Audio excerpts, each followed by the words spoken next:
In today's video, I'm going to teach you how to configure your Jira Kanban board to display subtasks effectively. This process will help you gain better clarity and organization for your team's workflow.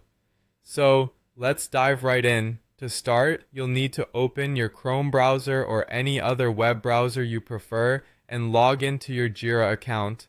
Once logged in, you'll land on the Jira dashboard, a place where all your projects and boards can be easily accessed. Our next goal is to locate your Kanban board. You'll want to find the Boards menu. Clicking on it reveals a drop-down list showcasing all your available boards. From this list, select the Kanban board you wish to configure. With your Kanban board now open, our focus shifts to modifying the settings, ensuring the board displays subtasks as intended. Look to the top right corner of your board. Here, you'll spot an icon with 3 dots. This is the More option. Click on it and select Board Settings from the drop-down menu. This will bring you to a new page filled with various configuration choices for your board. Before diving deeper into the configuration, it's crucial to check your board's filter query. Depending on your version of Jira, you will find this option labeled as either General or Filter. Click on it to make sure your board filter includes subtasks. This step cannot be overlooked, as subtasks must be part of the filter for them to appear on your board seamlessly. Moving forward, let's configure how these subtasks are displayed.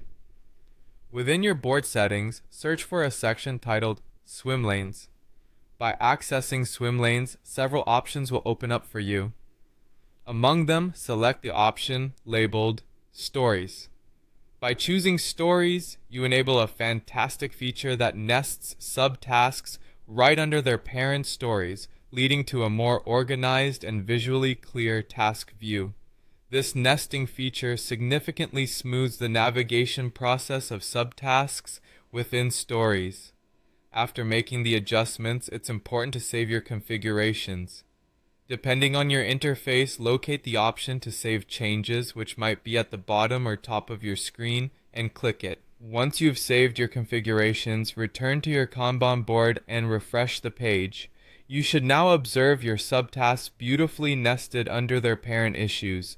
This arrangement makes it much simpler to track and manage your team's workload, ensuring that everything's in alignment with the project's scope and progress.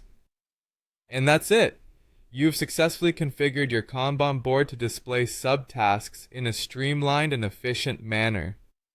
This setup not only enhances organizational clarity, but also aids in keeping your entire team on the same page. Thanks for following along, and happy managing!